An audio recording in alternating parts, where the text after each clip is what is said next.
Inside the Phoenix, things were not as calm as Captain Jake Morrison's voice suggested. The ship shook and rattled like an old car on a rough road. Loose objects rolled across the floor. Warning alarms beeped from 3 different stations. Lisa Park stared at her engineering console with growing concern. Numbers scrolled past faster than she could read them all. Engine temperature was climbing. Power distribution was uneven. The hull was taking small hits from space debris every few minutes. "Jake," she called out to the captain, "the gravity fields out here are really bad. If we keep going this fast, the ship might come apart." Jake stood behind Danny Cruz, watching the pilot work his magic at the controls. His jaw was set in that determined way that Lisa recognized. It meant he had made a decision and would not change his mind.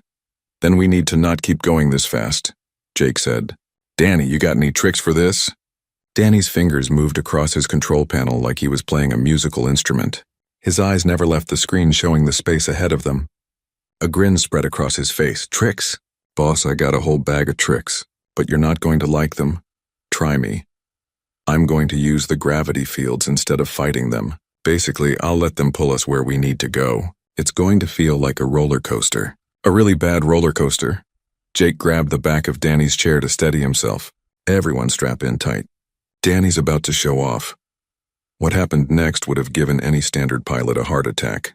Danny stopped trying to fly in a straight line. Instead, he aimed the Phoenix at a large asteroid that was spinning slowly. As they got close, the asteroid's gravity grabbed them and pulled them around in a tight curve. Danny used that momentum to sling them toward the next gravity source. The ship tilted hard to the left. Lisa felt her stomach drop as they suddenly accelerated. Then they curved right and she was pressed back into her seat. It was like riding a wave, except the wave was invisible and could kill them if Danny made one mistake.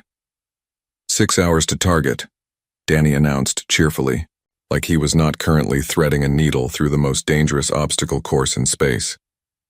In the back of the ship, Amy Holland was preparing the medical bay for casualties. She had strapped down all her equipment because nothing stayed still during Danny's flying. Bandages, medicine bottles, and surgical tools were all locked in place. She knew they would have injured people to treat when they reached the wandering star. The distress call mentioned hull breaches, which meant decompression injuries.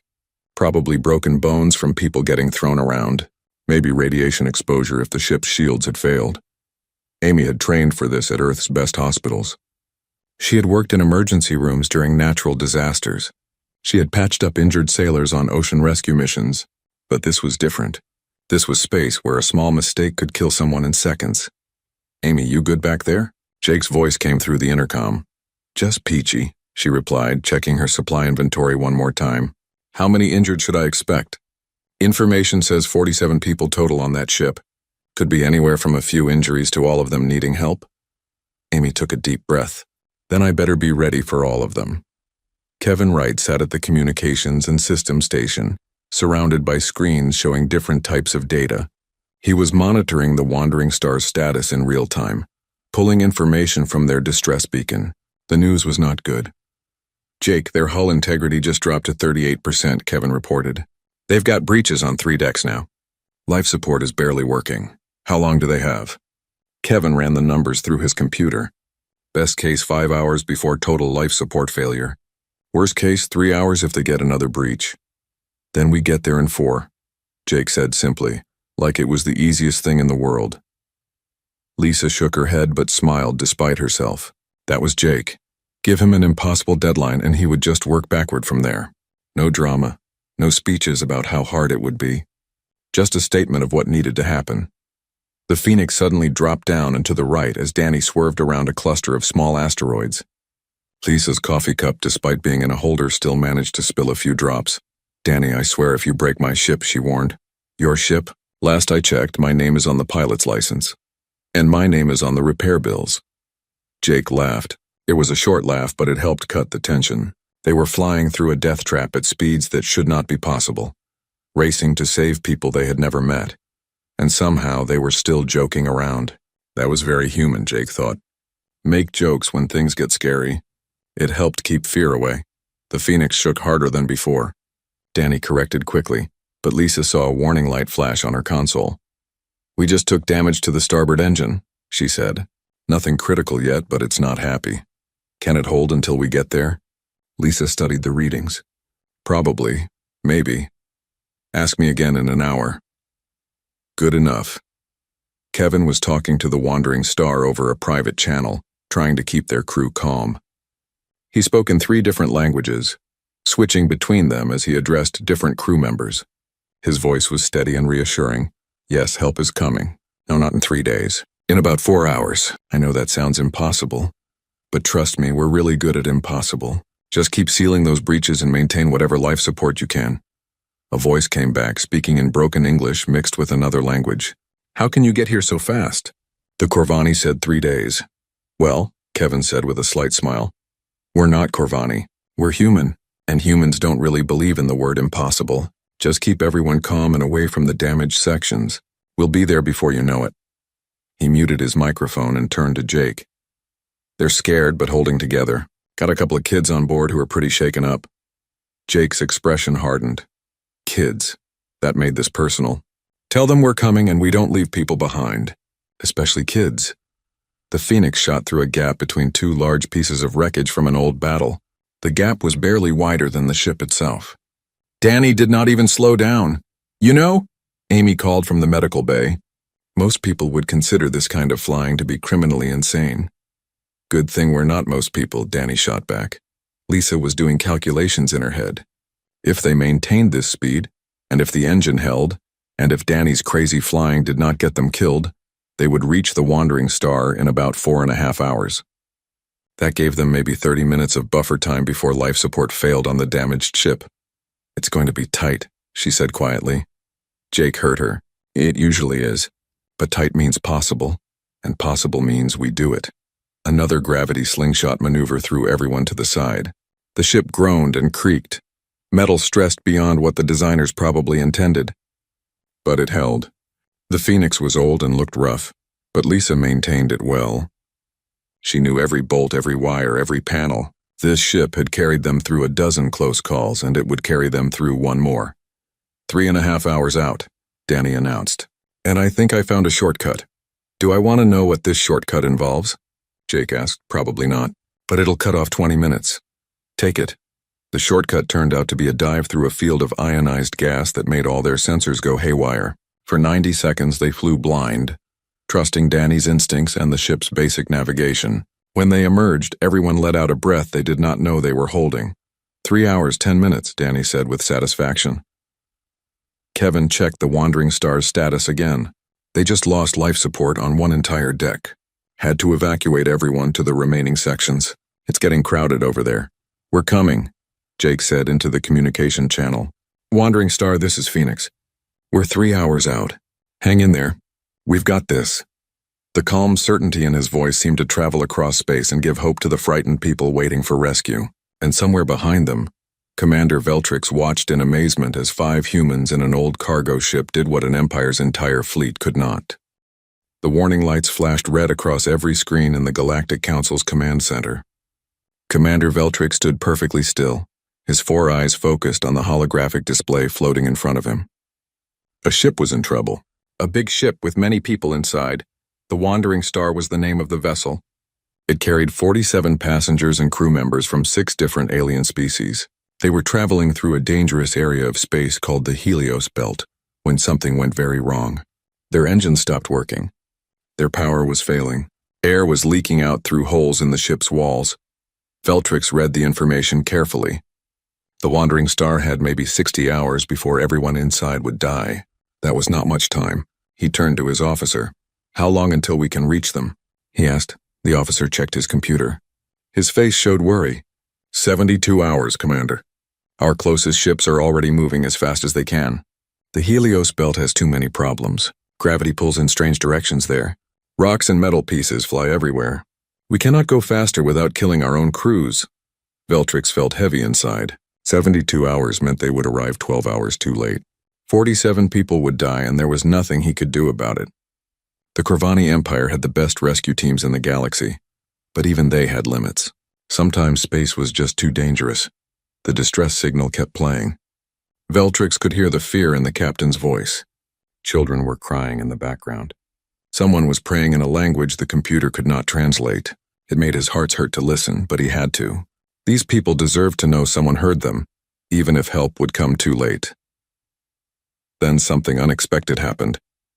A new voice came through the speakers. It was different from any alien voice Veltrix had heard before. The tone was calm, almost relaxed. The accent was strange, with sounds that made some words hard to understand at first. "Wandering Star, this is the cargo hauler Phoenix out of Earth. We hear you loud and clear. We're about 12 hours away from your position. Just hold on tight, okay? We've got this."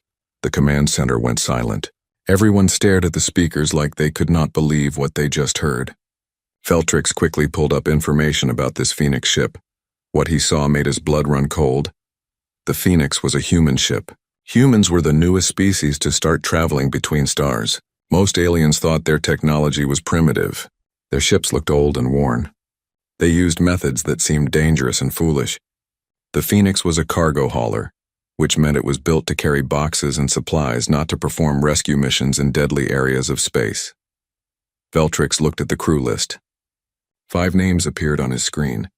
Captain Jake Morrison, Engineer Lisa Park, Pilot Danny Cruz, Medical Officer Amy Holland, Systems Specialist Kevin Wright. Just 5 humans. 5 individuals trying to do what an entire Corvani fleet could not do safely. "This is suicide," Veltrix said out loud. "They will die before they even reach the Wandering Star." His tactical officer agreed.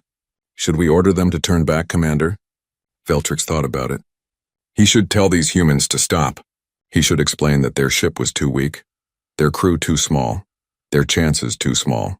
The Helios belt had killed experienced pilots in advanced ships.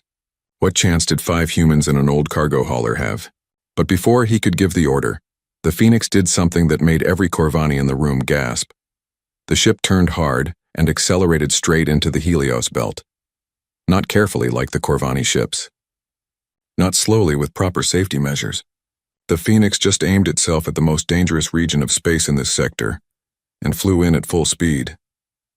"They are insane," someone whispered.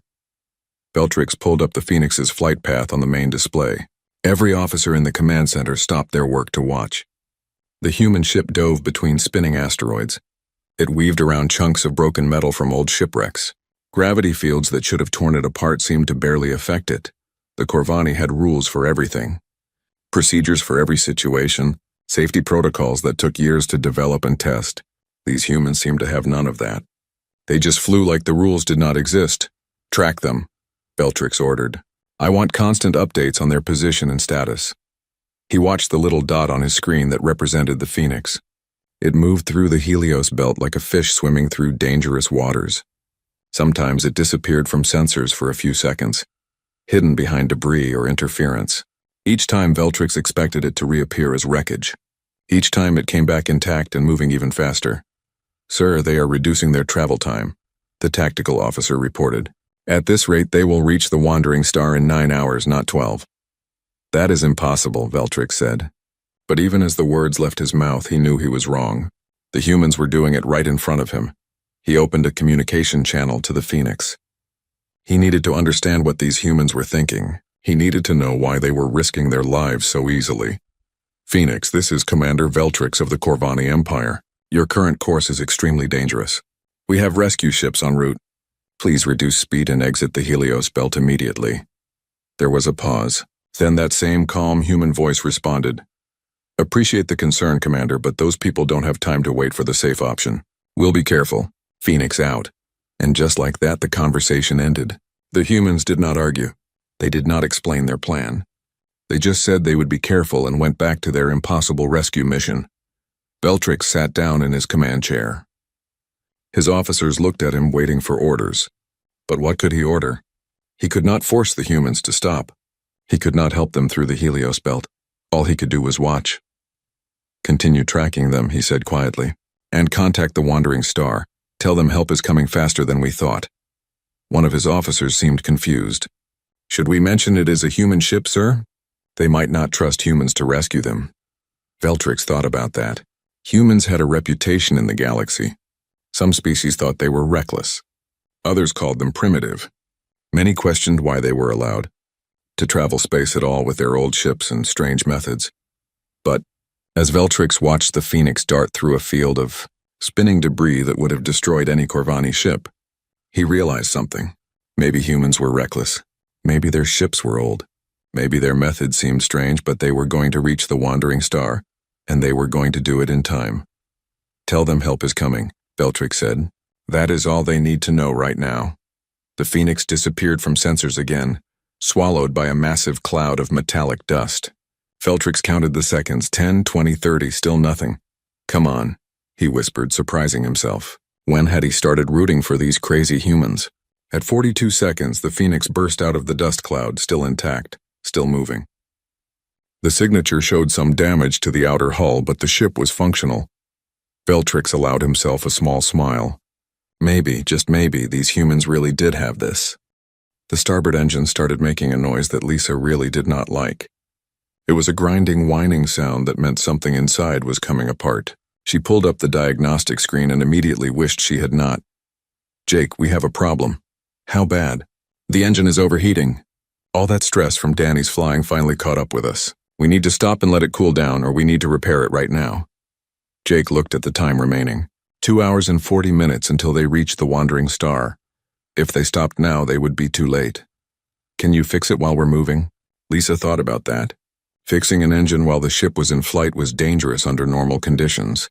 Doing it while flying through the Helios belt at maximum speed was borderline suicidal. But she looked at Jake's face and knew what his answer would be before she even asked. "I'll need to go outside," she said. "Suit up and access the engine from the external maintenance panel." "How long?" 20 minutes if everything goes perfect. Could be longer if I run into problems." Jake did the math in his head. 20 minutes for repairs plus 2 hours and 20 minutes of flying time. Still put them at the wandering star with a small buffer. It could work, do it. "Danny, keep us as steady as you can while Lisa's outside. No fancy moves until she's back in." "You got it, boss." Lisa stood up and headed for the airlock. She had done spacewalks before, but never during a crisis situation, and never while the ship was moving through a debris field. She pulled on her spacesuit, checking each seal carefully. One mistake out there and she would be dead in seconds. Amy helped her with the final checks. "You sure about this?" "Nope, but we don't have much choice." Lisa put on her helmet and gave a thumbs up. "See you in 20 minutes. The airlock cycled open and Lisa stepped out into space. The view was terrifying and beautiful at the same time. The Helios belt stretched out in every direction, full of spinning rocks and ancient debris. In the distance, she could see the faint glow of stars. Directly below her, if down meant anything in space, was the hull of the Phoenix moving at incredible speed. Lisa activated her magnetic boots and carefully walked along the hull toward the engine section. Each step had to be precise. One wrong move and she would fly off into space, left behind as the Phoenix continued without her. "I'm at the engine panel," she reported through her radio. "Opening it now." Inside the ship, everyone listened to her progress.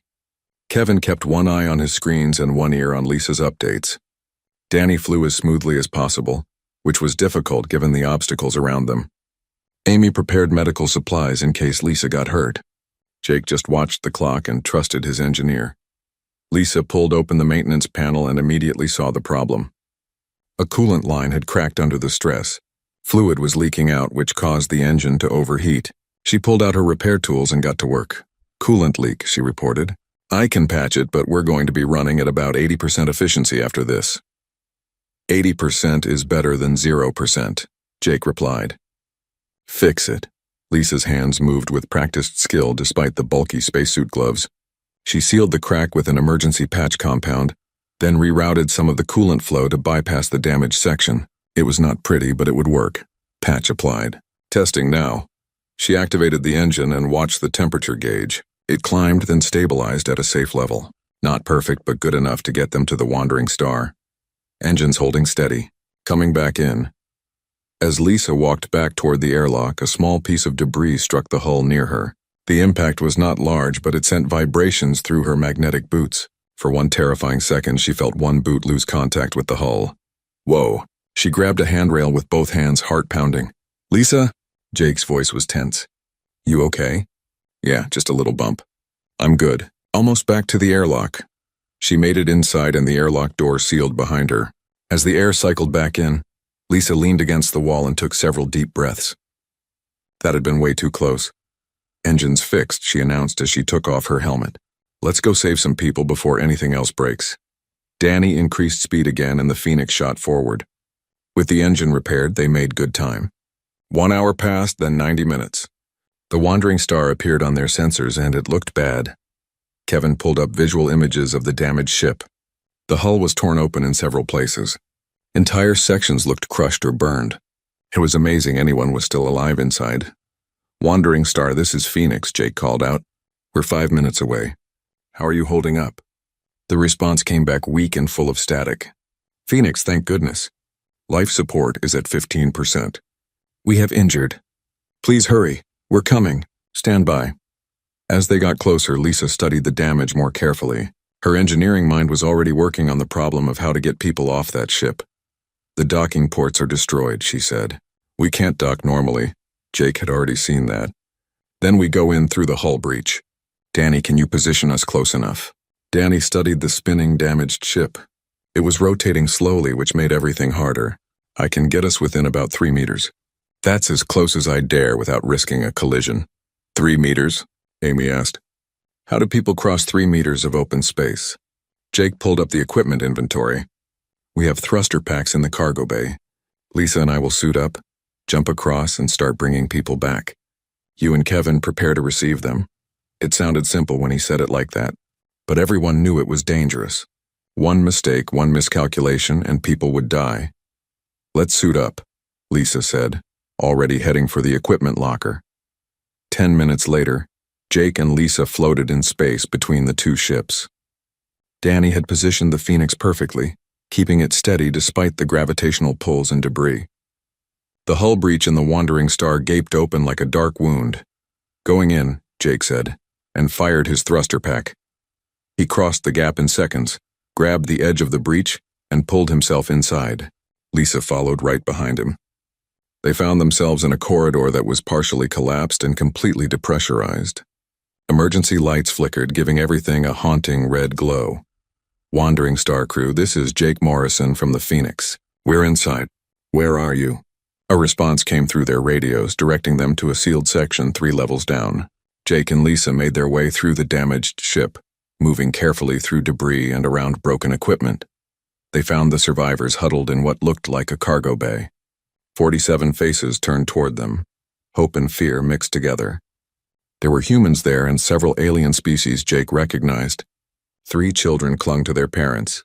"Okay, everyone," Jake said in his calmest voice. "We're going to get you out of here. It's going to take several trips, but we will get everyone. I promise." One of the alien crew members, a tall being with blue skin and 4 arms, stepped forward. "How can 2 people evacuate 47?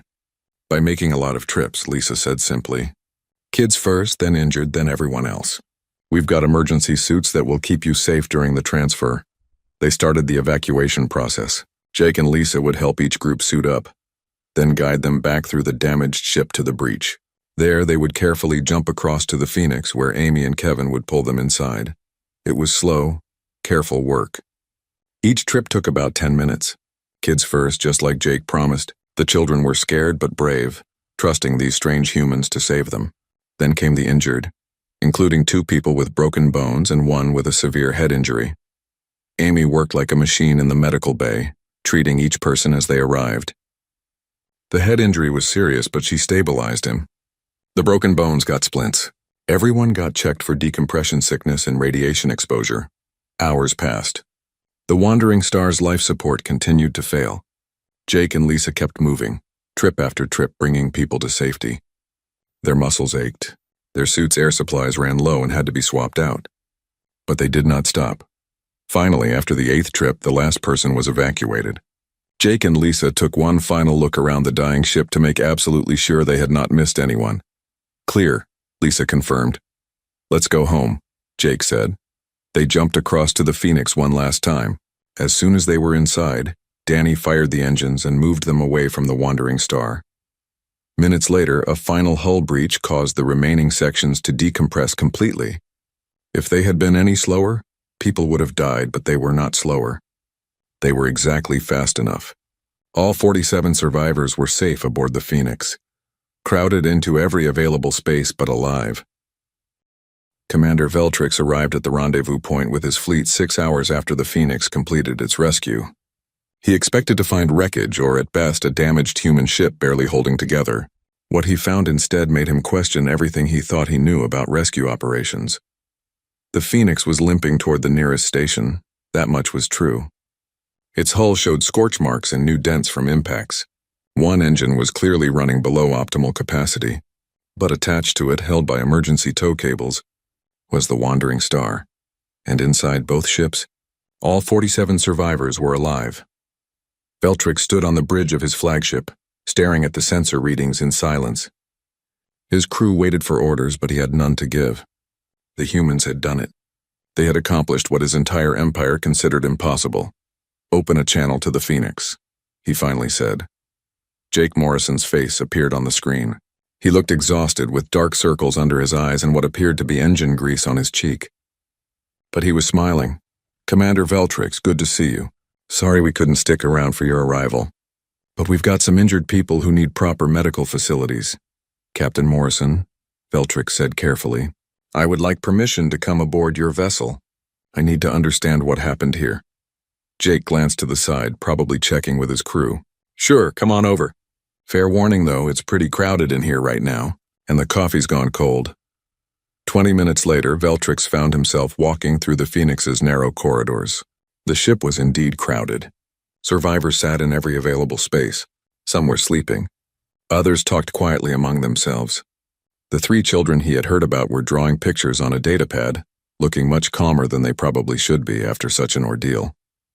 An alien with blue skin and 4 arms approached him.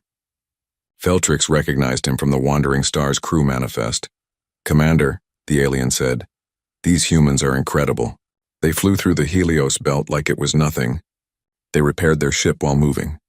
They came into our dying vessel and carried us out one by one. I have never seen such determination." Veltrix nodded but said nothing. He continued walking until he reached what appeared to be the common area. All 5 members of the Phoenix crew were there, gathered around a small table. They looked like they had been through a war. Lisa Park had grease stains on her face and hands. Her hair was pulled back in a messy knot. Danny Cruz's hands shook slightly, probably from adrenaline finally wearing off. Amy Holland was finishing what looked like medical reports, her eyes red from exhaustion. Kevin Wright was typing on a datapad, documenting everything that had happened, and Jake Morrison sat in the middle of them all, drinking something from a battered metal cup. "Coffee did get cold," Jake said, holding up his cup. "Want some anyway?" "It's terrible, but it's caffeine." Veltrix sat down at their table, feeling awkward in his formal uniform, surrounded by these exhausted, dirty, but triumphant humans. "I must ask you something, Captain Morrison. You took an unacceptable level of risk. Your ship was not designed for rescue operations. Your crew is too small. You had no support, no backup plan. By all calculations, you should have failed." Lisa laughed at that, a short, tired sound. "Should have failed?" "Commander, failing wasn't an option. Those people needed help. But the risk," Veltrix insisted. "Your ship could have been destroyed. Your entire crew could have died." "Could have," Danny said, "but didn't. That's the important part." Veltrix struggled to find the right words. "How do you train for such scenarios? What protocols did you follow? Where was your command structure approval for such a dangerous mission?" The 5 humans looked at each other. Then Jake set down his coffee cup and leaned forward. "Commander, we didn't wait for approval because those people didn't have time for us to wait. We didn't follow protocols because sometimes protocols are too slow. As for training?" He shrugged. "You can't really train for this. You just see what needs to be done and you figure out how to do it. But the calculations, the risk assessment, the contingency planning."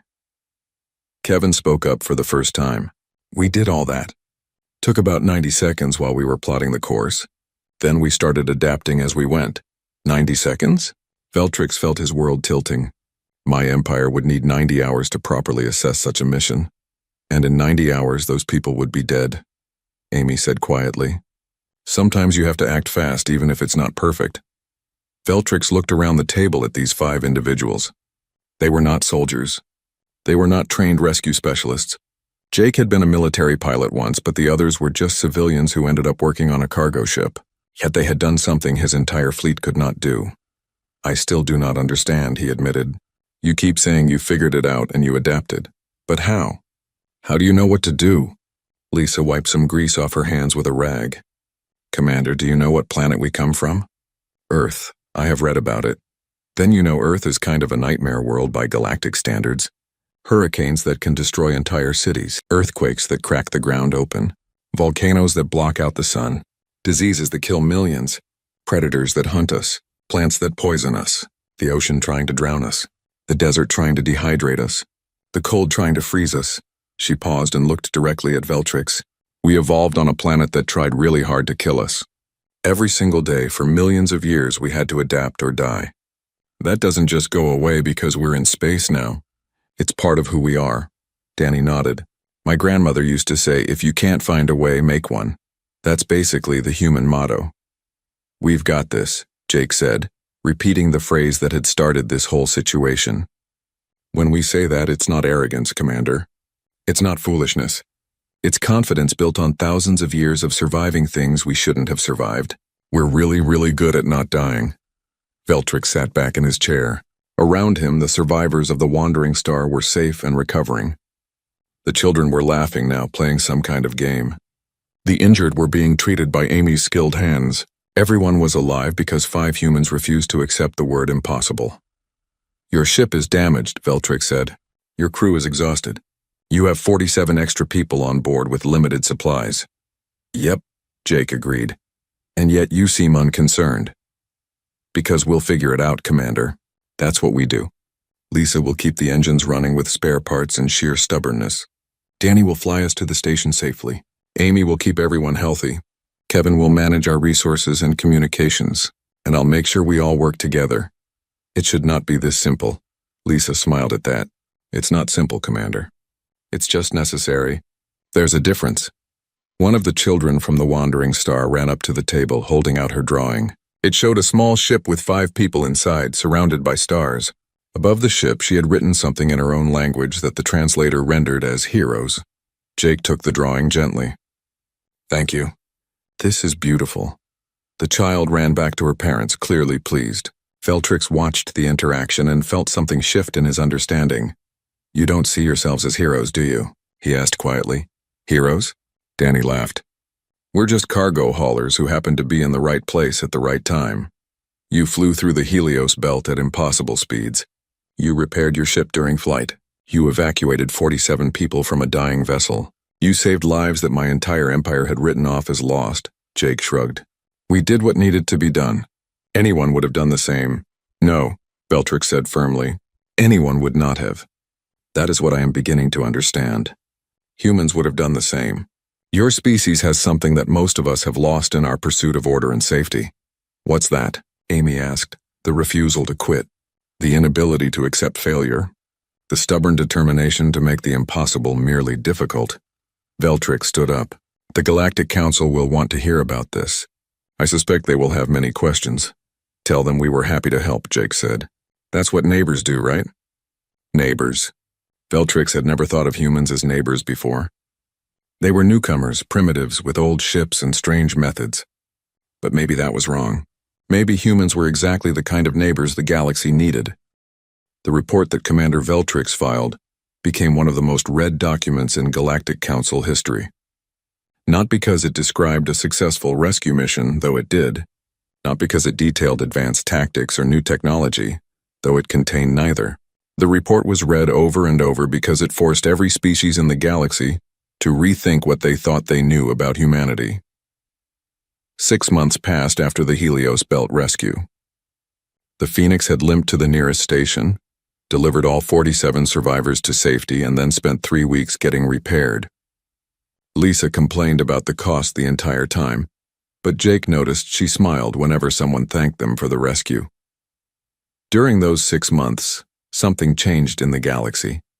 Human ships started being welcomed at stations that had previously turned them away. Cargo haulers like the Phoenix found themselves getting priority docking, and young pilots from a dozen different species started asking questions about how humans flew their ships. The Galactic Council met to discuss Earth status in the galactic community. Until now, humans had been tolerated but not fully accepted. They were too new, too different, too unpredictable. But the Helios Belt rescue had changed opinions. The humans did in hours what our best rescue fleet could not do in days, one council member said. We would be fools to not recognize their value. They took unacceptable risks, another argued. What if they had failed? What if they had made the situation worse? But they did not fail, Veltrix spoke up. He had been invited to address the council specifically about this matter, and I spent considerable time studying why they succeeded. It was not luck. It was not recklessness. It was a fundamentally different approach to problem solving. The council listened as Veltrix explained what he had learned. Humans did not wait for perfect solutions. They acted with the information they had and adapted as situations changed. They did not see rules as absolute barriers, but as guidelines to be followed when possible, and ignored when necessary to save lives. They trusted their crew members to make decisions without waiting for approval from command structures. This makes them sound chaotic, a council member said. They are chaotic by our standards. Veltrix agreed. But there is pattern to their chaos. They call it thinking on your feet or improvising or adapting. Whatever the term, it makes them incredibly effective in crisis situations. The vote was not even close. Earth was invited to join the Galactic Council as a full member. The invitation was delivered by Veltrix himself, who traveled to Earth to present it in person. Jake Morrison and his crew were also invited to a formal ceremony. They had to rent formal clothes for the occasion, which made them all uncomfortable. Lisa kept adjusting her collar. Danny could not figure out how to tie his necktie correctly. Amy complained that her shoes hurt. Kevin just looked generally miserable in formal wear. I feel like I'm being strangled slowly, Danny muttered as they walked into the council chamber. Just smile and try not to trip, Jake whispered back. The ceremony was elaborate and formal, exactly the kind of thing that made humans uncomfortable. There were speeches in multiple languages, official documents that needed to be signed, and finally, the presentation of the Star of Valor, the highest civilian honor the Galactic Council could give. Veltrix himself placed the medals around each crew member's neck. When he got to Jake, he paused and spoke quietly so only Jake could hear. You showed my people that confidence and competence are not the same thing. We were confident we knew the best way to perform rescues. You were competent enough to actually perform one. Thank you for that lesson. Jake shook his hand, or whatever the equivalent was with Veltrix's species. Just doing our job, Commander. After the formal ceremony ended, things got more interesting. Young cadets from the various species space academies crowded around the Phoenix crew, asking questions faster than they could answer them. How did you calculate the gravity slingshot maneuvers? What mental preparation do you do before dangerous missions? How do you stay calm under pressure? Where can we learn to fly like you? Danny tried to answer the flying questions but kept getting frustrated. I can't really explain it. You just feel the ship, you know? You don't think about each move. You just do what feels right. That answer did not satisfy the cadets who wanted formulas and procedures. But it was the truth. Human flying often relied on instinct and experience rather than pure calculation. Lisa ended up giving an impromptu workshop on adaptive engineering. She demonstrated how to repair systems with limited tools and materials. The alien engineers watched in fascination as she fixed a broken power coupling using parts from 3 different sources and something she called a twist tie. But that violates safety protocol. 17, one engineer said. Does it work? Lisa asked. Well, yes, but that's not the point. That's exactly the point. Safe is good. Safe and dead is not good. Sometimes you have to choose safe enough and alive. Amy talked about emergency medicine with limited resources. She showed techniques for treating injuries when proper medical equipment was not available. Some of the methods made the alien doctors uncomfortable, but they could not argue with the results. Kevin demonstrated communication strategies for high-stress situations. He showed how to keep people calm, how to gather information quickly, and how to make decisions with incomplete data. And Jake talked about leadership. But his approach to leadership was very different from what the cadets expected. I don't give a lot of orders, he explained. My crew knows their jobs better than I do. Lisa knows engineering. Danny knows flying. Amy knows medicine. Kevin knows communications. My job is not to tell them how to do their work. My job is to make sure they have what they need to do their work and to trust them to do it. But what if they make mistakes? A cadet asked. Then we fix the mistakes and move on. Waiting for permission to act or being afraid to make mistakes gets people killed. I would rather have a crew that tries something and fails than a crew that does nothing and watches people die. That philosophy seemed to shake something loose in the minds of the young cadets. They had been taught to follow procedures, to wait for orders, to never deviate from approved methods. The humans were showing them a different way. Over the next few weeks, the phrase "we've got this" started appearing in conversations across the galaxy. It was usually said with a slight smile, sometimes with a sense of irony, but always with a new understanding of what it meant. It meant assessing a situation quickly and acting decisively. It meant trusting your skills and your team. It meant refusing to be stopped by the word impossible. It meant adapting when plans failed and improvising when resources were limited. Most of all, it meant taking responsibility for solving problems instead of waiting for someone else to solve them. The Phoenix eventually left for its next cargo run, which was actually a cargo run this time. No emergencies, no rescues, just delivering supplies from one station to another. But everywhere they stopped, people recognized them. Station workers would wave. Other pilots would buy them drinks. Children would ask for autographs.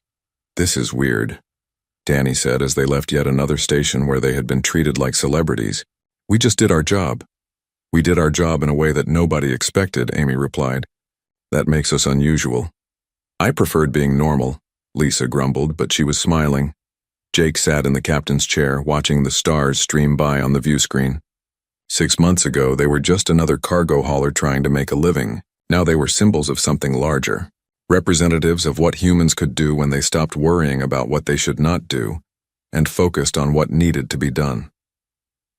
Kevin was reading news feeds from various planets. "Hey, listen to this.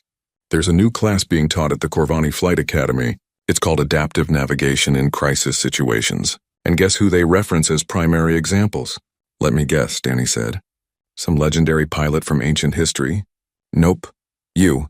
Specifically, your flight through the Helios belt is now a required case study." Danny's eyes went wide. "They're teaching other pilots to fly like me? That seems dangerous." "Probably," Jake agreed, "but also probably necessary. The galaxy is a big place with a lot of problems. Sometimes those problems need human-style solutions." Lisa looked up from her engine diagnostics. "So what you're saying is, we accidentally started a revolution in how aliens think about problem solving?" "Apparently." "Great, can we go back to just hauling cargo now?" That was way less complicated, but they all knew things would never be quite that simple again. They had shown the galaxy what humans could do. More importantly, they had shown why humans did it, not for glory or recognition, but because when someone needed help, you helped them. When something seemed impossible, you tried anyway. When everyone said it could not be done, you said, "We've got this," and then proved it. The Phoenix continued on its route, just one small cargo ship among millions traveling the spaceways. But whenever anyone heard a distress call, whenever a situation seemed hopeless, whenever the careful calculations said something was impossible, more and more people started to think like humans. They looked at the problem, assessed their resources, trusted their skills, and said those 3 simple words, "We've got this." And then, just like Jake Morrison and his crew, they went out and made it happen.